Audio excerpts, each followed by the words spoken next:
Wednesday at 7:16 at KPEL, Wednesday, January 18th, 2017. The Romper Room is back.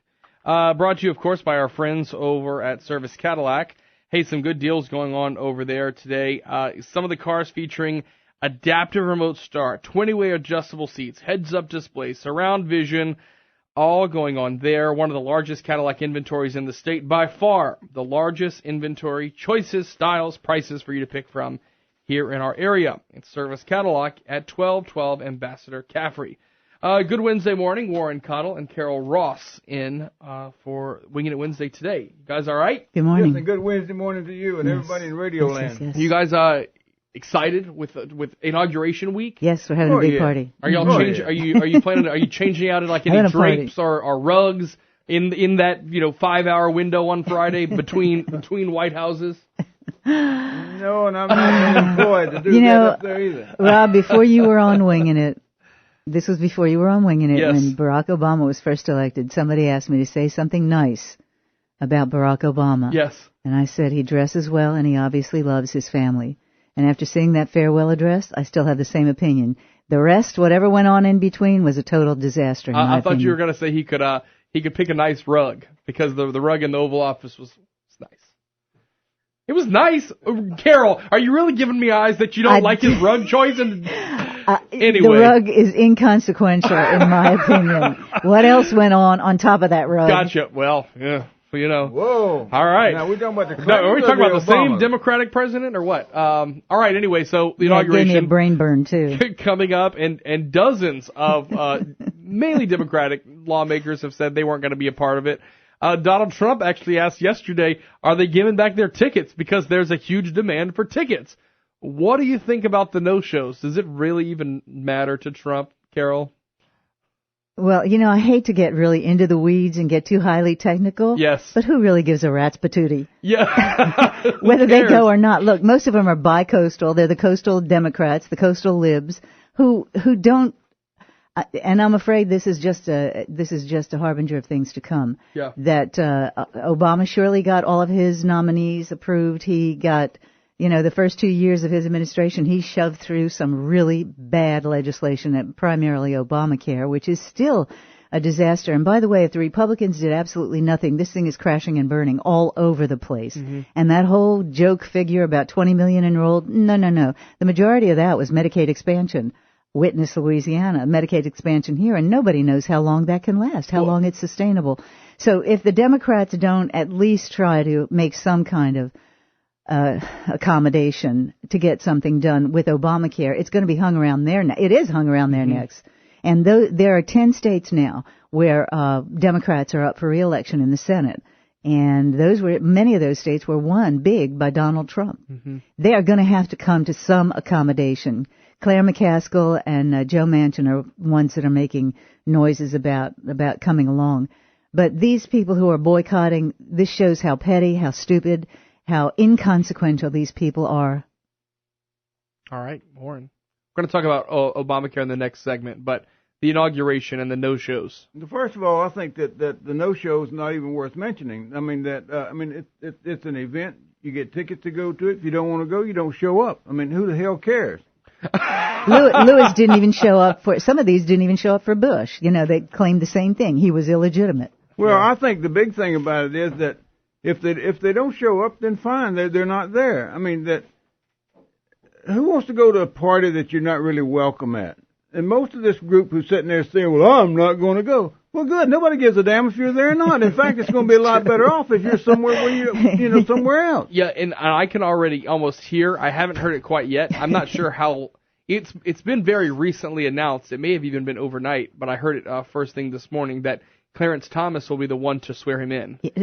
Pence. He's swearing in Pence. Swearing in Pence. Okay, yes, swearing in Pence, not Trump. Okay. Yeah. So the Chief Justice traditionally swears in the president. Well, yeah, but let's also go back 8 years ago when the Chief Justice messed it up, and they had to do it again. Yeah, they had to redo. It's all for ceremony, like you said. It's just a big party. We know Trump he's shortened the parade because he says he's kind of ready to just go with it. He doesn't. I think Obama had 9 inaugural balls. He's going to have 3. Just it's just a little bit different. It seems like he's kind of ready to get to business. You bring up Clarence Thomas. He's a consequential and has been a consequential Supreme Court justice. He's swearing in the Vice President of the United States. They can't even find room for him in the African American Museum, the Museum of African American History, except for the scandal that had no basis in fact, really.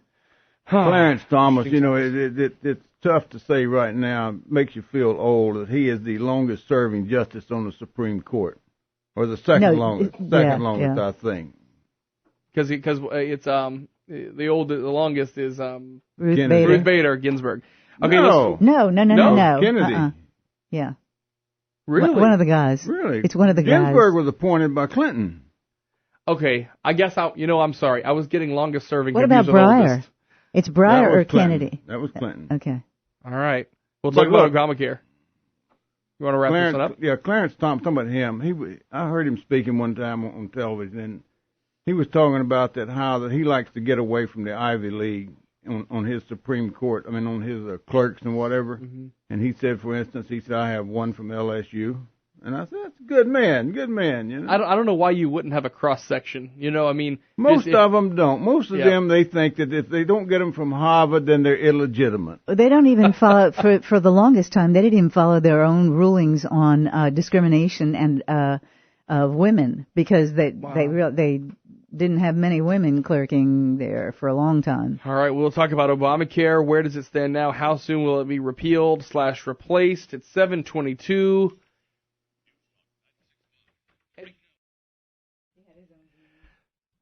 So one of the hallmark promises of the Trump run, and those of many Republicans who ran and got elected in November, was Obamacare and the kind of systematic dismantling, replacing, and we started to hear different things, whether or not it was going to be repealed. Then we might have some time to wait before it was replaced. Our newest senator, John Kennedy, said no, there would have to be a replacement ready to go before we repealed it. And it's kind of gone round and around. So here we are, now a few days away from the inauguration, and it seems like we are at least getting closer. But what do you make of the criticism that Republicans have hated this thing for 8 years? Why is there not one ready to go sitting there? Warren? Well, I mean, in reality, there probably are 100 of them sitting there ready to go, but they got to be voted on, and they got to pass Congress. And, the big deal is that what is going to be the replacement? Donald Trump has come out and said that what he favors is something that's going to basically cover everybody. And I think that's what they're going to eventually come up with, is they're going to get rid of some of the monstrosity that was in the Affordable Care Act, like the 200,000 codes that doctors have to use every time they treat somebody or whatever, and just on and on and on. I mean, this thing was just bad law to begin with, and nobody liked it. But there are some good things about it that everybody agreed with, and that is that you can't be denied coverage for pre-existing conditions, and you can take your coverage with you and go from one place to another place. The children stay on your policy up until age 25 or whatever it is. There's a lot of good things that they did address, things that needed to be addressed. But there are so many other bad things that go with it. And so I think that we can just act like adults, and we can come to some kind of a consensus and create a piece of legislation that does work for everybody. The big thing that always happens, or most of the time at least, it goes back to when Hillary was going to do her deal. She excluded the healthcare industry from having any input in it whatsoever. All of them except the pharmaceuticals. Now, she included them because they wrote the thing mostly and said, the same way it did with Carol's president, with George W. Bush, when they put through the prescription care thing, which said that they had to pay they got retail prices for every drug dispensed under Medicare. And so let that sink in for a while. Mm-hmm. If you go to Walmart and you buy a drug over there that gets prescribed by your doctor, Walmart sells it to you for $20, but yet it was supposed to cost $400. It's my understanding that they turn around then and the government will pay the pharmaceutical manufacturer the $400, whereas they charge whatever. And so, I mean, those kind of things are so outrageous. Plus, the fact with Hillary's deal was you were going to get to have your own doctor and on and on and on. That's what she said. That's what they all said. But included in that bill said if you went outside the system, it was a felony. It was a felony for you to go outside the national health care system to get treatment. And that's the main reason why it did not pass. And there's some things just about as ludicrous in this Affordable Care Act, which everybody says is not affordable and doesn't care. And so whatever gets replaces it, I think is going to certainly be better than what this thing is. And I do believe it's going to be done in a rather quickly and timely fashion because it has to be. Carol? Well, if I had my druthers, I wouldn't replace it because I'd do away with government meddling in our health care decisions in the first place. But, of course, they have to get their dirty little hands into everything. So I think the most cogent analysis that I read was from the Heritage Foundation, which said the fastest and least disruptive path for Republicans to follow would be to repeal Obamacare and advance a replacement bill at the same time. Now, they could use budget reconciliation in the Senate, the way the thing was passed, to strip away most of the provisions. They could strip away most of the provisions of Obamacare using budget reconciliation, and specifically the ones that cost the government big money, which means us big money. But they wouldn't need a single Democrat vote for that because they've got the majority in the Senate. However, simultaneously, the Heritage Foundation thinks that they could go through typical lawmaking, which is what Obama never did with the original bill, which is why it never got a Republican vote, and which is why it's been such a mess because, people who really had never had to function in the health care system wrote the bill. As Warren said, they never really asked the people who have to function. It's similar to education.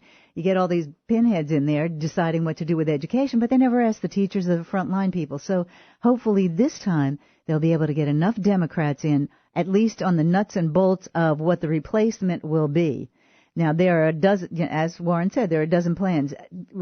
Tom Price, the senator who is now going to be head of HHS, supposedly has his plan ready to go. The question is getting all these factions together to agree on one plan. And the other problem is the Republicans are just as bad as the Democrats. They see all that money coming in because there are 22 taxes wrapped around this thing.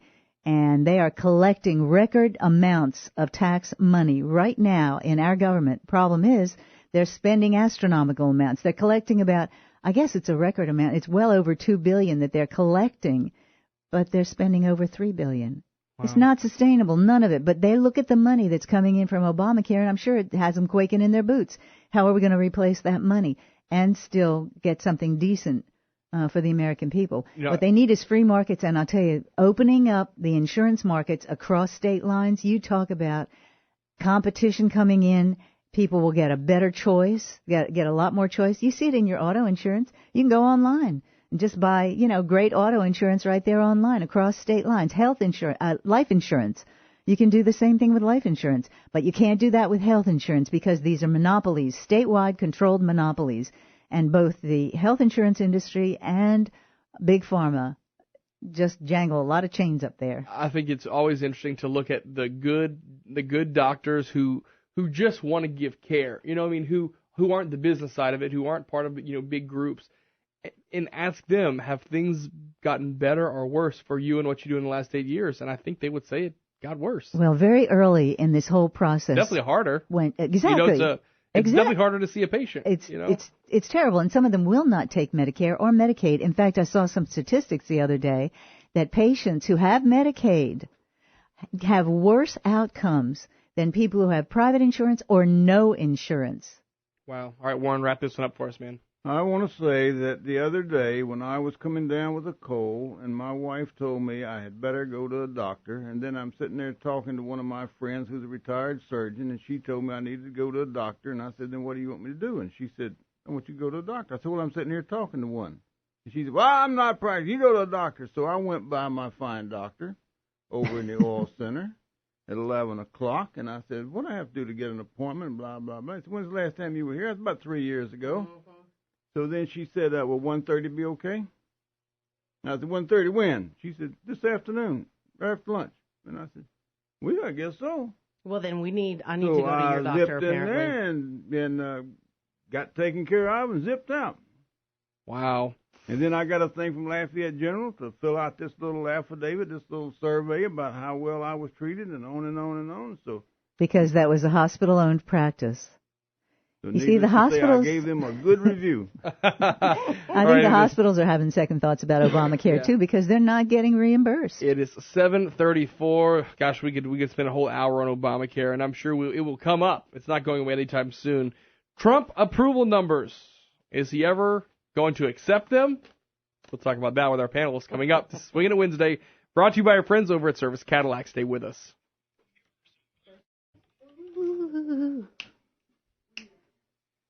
7:41 at KPEL. Welcome back to Acadiana's Morning News and Wingin' It Wednesday. Guys, I literally just learned something just now. Did y'all know that Mount Rushmore was supposed to be complete figures? It was supposed to go all the way to the ground in full body, but money ran out. That's why it's just the busts of the heads of the presidents. Well, thank goodness the money ran out. I did not know that. The project started in 1927. It had full funding, but they used all the money on the faces and the detail. It took so long.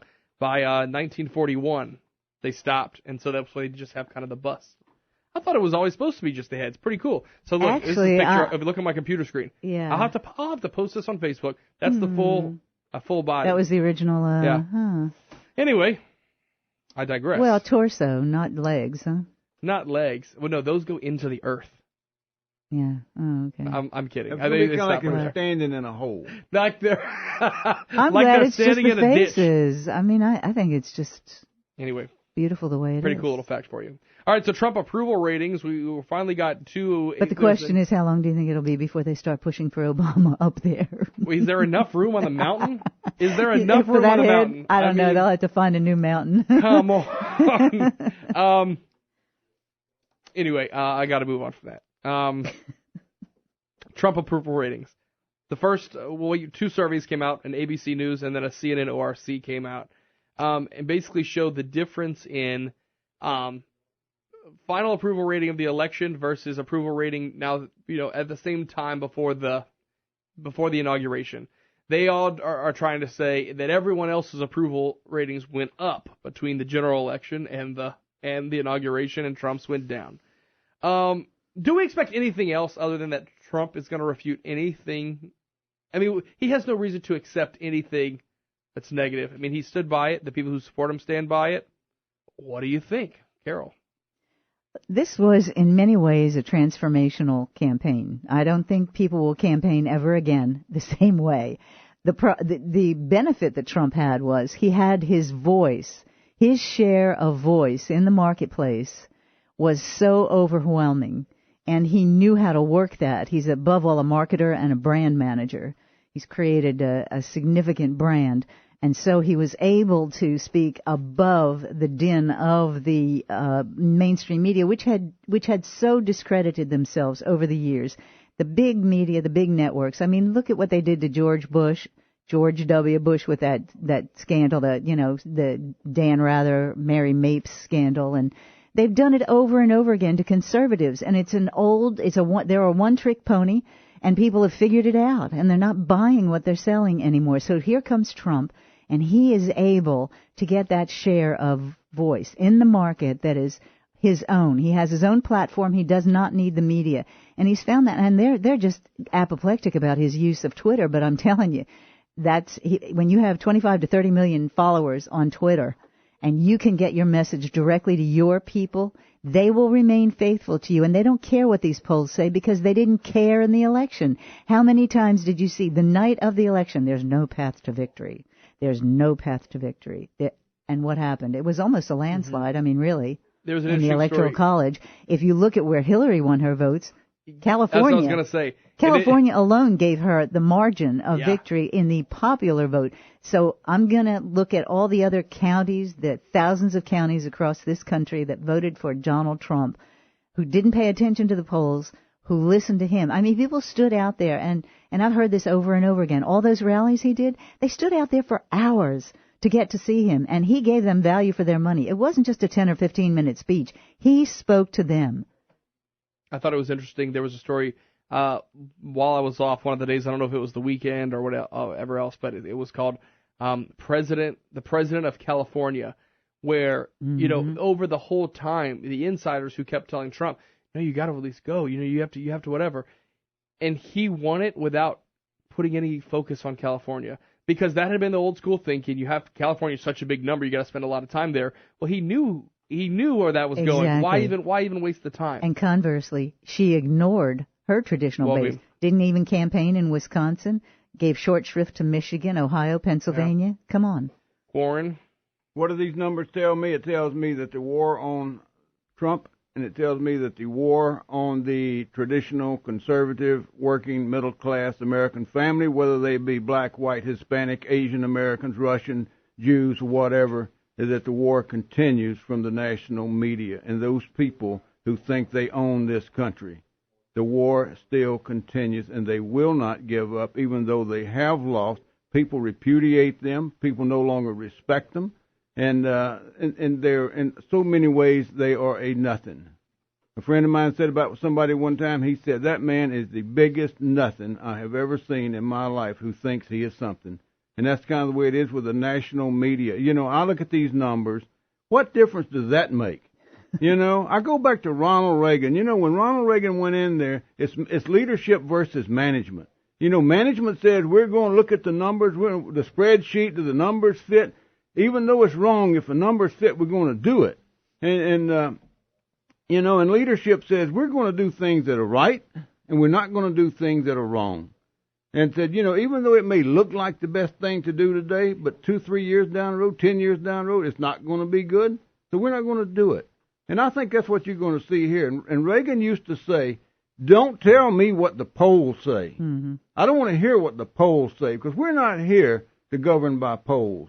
Mm-hmm. We are here to run this country. And he was the most successful president in my lifetime. I think that they've got the same thing going here. What would you make then, if that is where it's going and people don't trust what the media saying and everything, what do you attribute to the increase of viewership, especially around elections then?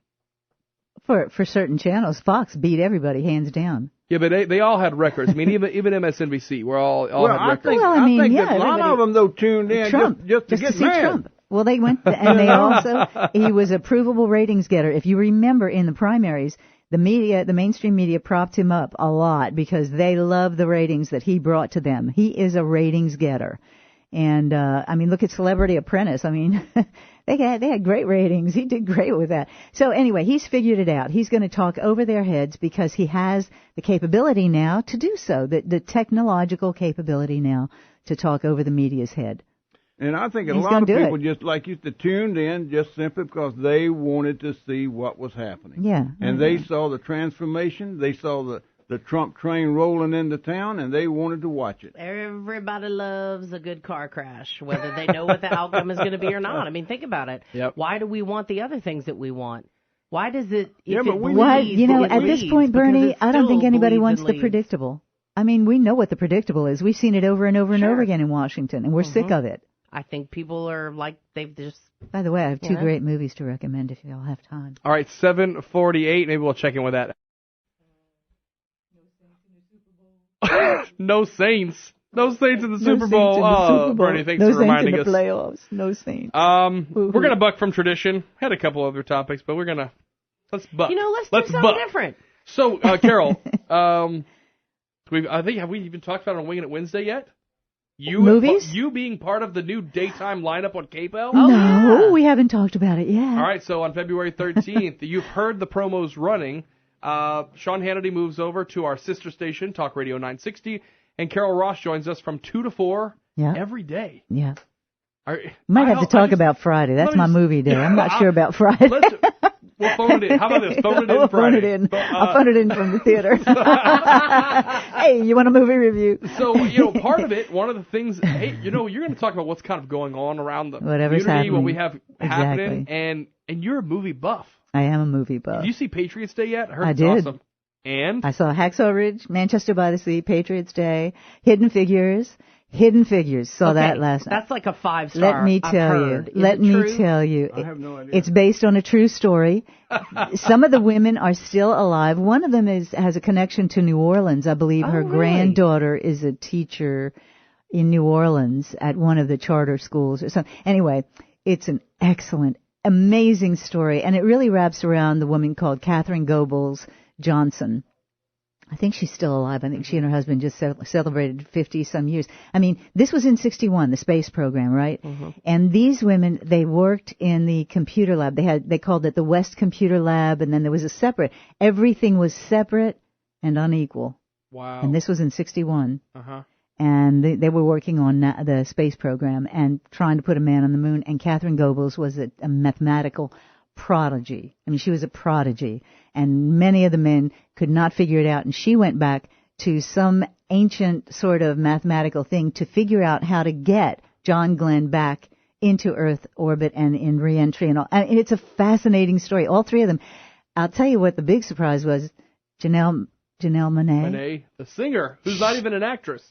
You talk about, I mean, I've always really enjoyed her, but with all the pompadour and all the stuff, the James Brown shtick she used to do, that kind of got in the way for me, although I thought she was really good as an entertainer, but as an actress, I mean, she's just gorgeous. I mean, she was in the 1950s, 60s, early 60s kind of hairstyle and all, but she portrayed Mary Jackson. Yeah. And one of my favorite actresses, Taraji Henson, portrayed, Catherine Goebbels Johnson. You know, I think there's a lot of stuff going on right now. I don't really pay attention to the awards circuit. It's just not my thing. But when you start to see huge movies like that keep being mentioned. Let me tell you why the story was so poignant. Mm-hmm. Was so absolutely poignant on this end of a black presidency. To see what those women went through back then. It's a good reminder for everybody to understand what the struggle was back in those days. I mean, it's a really important reminder. It was very disturbing to watch. Were things really that way? I grew up in Pennsylvania. I didn't see stuff like that. But this was in Virginia. They were working on the space program, and you know, and so there was a lot of discrimination that many of us who lived, you know, kind of suburban kid, you know, out of it lives, you know, who led sheltered lives. We didn't see that kind of thing. And we lived a different existence. My class president was black. Our football team captain was black. I went to school with black kids, even though I went to a Catholic high school. It was totally integrated when I grew up. So we never thought about those things, but seeing how the struggle really went down at that time and seeing how far we've come. And I prefer to concentrate on the positive of how far we have come and what those women went through and how just amazing they were and stuck with it. I mean, it was a great movie. And Patriots Day, don't miss it. Marky doesn't do bad. In my opinion. Carol Ross and Warren Cottle. Carol again coming to the new. Well, I don't get to say anything on that. So, you don't go to movies. You just said you don't go to movies. You won't give them any money. Come on. Look, we know it's I got just a little Carol's bit of little contribution. I've got a little bit of a hint about what you're talking about this one movie, about the, I think they were African-American women, I do believe, right? Mm-hmm. And that were kind of cut out of the deal. Yes, you know, they were.